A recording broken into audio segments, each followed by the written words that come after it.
एक ऐसी रानी जिसकी खूबसूरती की चर्चा दिल्ली के दरबार तक थी, और एक ऐसा सुल्तान जिसे अपनी सल्तनत से ज्यादा अपनी रानी के सुरों से मोहब्बत थी। क्या आपने सुना है उस प्रेम कहानी के बारे में जिसका अंत एक जहरीली अंगूठी और गहरे बलिदान के साथ हुआ? भारत के मध्य प्रदेश में एक जगह है मांडू। यहां की हवाओं में आज भी एक अजीब सी कसक है।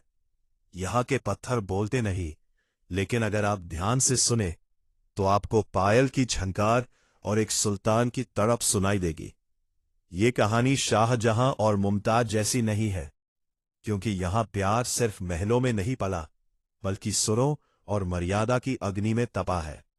चलिए चलते हैं 16वीं सदी के उस दौर में, जहां संगीत ही इबादत थी और मोहब्बत ही शहादत। मालवा का सुल्तान बाज बहादुर शिकार का शौकीन तो था ही, लेकिन उसका असली सुकून संगीत में था। एक दोपहर जब वो नर्मदा के जंगलों में भटक रहा था, उसे एक आवाज सुनाई दी। वो आवाज किसी इंसान की नहीं, बल्कि साक्षात सरस्वती का वरदान लग रही थी। वो एक साधारण चरवाहे की बेटी रूपमती थी। बाज बहादुर ने जब उसे देखा तो वो उसकी सुंदरता और उसके सुरों का कायल हो गया। उसने फौरन रूपमती को अपने महल की रानी बनाने का प्रस्ताव दिया। रूपमती कोई साधारण स्त्री नहीं थी। उसने सुल्तान से कहा, मैं मांडू तभी चलूंगी जब मैं हर सुबह अपनी मां नर्मदा के दर्शन कर सकूंगी। मांडू पहाड़ी पर था और नर्मदा वहां से कोसों दूर। लेकिन बाज बहादुर ने अपनी मोहब्बत साबित करने के लिए पहाड़ की सबसे ऊंची चोटी पर रूपमती मंडप बनवाया। इतनी ऊंचाई जहां से नर्मदा की एक पतली लकीर दिखाई दे सके।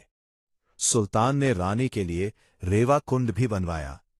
यह इतिहास का वह दौर था जब मांडू सिटी ऑफ जॉय यानी खुशियों का शहर बन गया था। पर कहते हैं ना कि खूबसूरती और खुशियों को नजर जल्दी लगती है। दिल्ली की गद्दी पर बैठे अकबर के सेनापति आदम खान की नजर रूपमती की सुंदरता पर पड़ गई। उसने अकबर को उकसाया और मालवा पर हमला कर दिया। 1561 में सारंगपुर के मैदान में एक भीषण युद्ध हुआ। बाज बहादुर की सेना संगीत और कला में इतनी मशगूल थी कि वह मुगलों के बारूद के आगे टिक नहीं पाई। बाज बहादुर को पीछे हटना पड़ा ताकि वह दोबारा सेना जोड़ सके, लेकिन मांडू और रूपमती बेसहारा रह गए। आदम खान मांडू के किले में विजेता बनकर घुसा। उसे जमीन नहीं, रूपमती चाहिए थी। उसने रानी के पास पैगाम भेजा कि वो उसकी बेगम बन जाए। रानी रूपमती समझ चुकी थी कि सुल्तान दूर है और मुगल सेना द्वार पर। उसने अपना आखिरी श्रृंगार किया, मां नर्मदा को याद किया और अपनी हीरे की अंगूठी का जहर पी लिया। जब आदम खान उस कमरे में पहुंचा तो उसे वहां रानी नहीं, बल्कि एक वीरांगना की लाश मिली। रूपमती ने अपनी मर्यादा और प्रेम के लिए मौत चुनकर आदम खान की जीत को इतिहास की सबसे बड़ी हार में बदल दिया। बाज बहादुर को जब ये खबर मिली तो वो टूट गया। उसकी मृत्यु के बाद उसे सारंगपुर में दफनाया गया।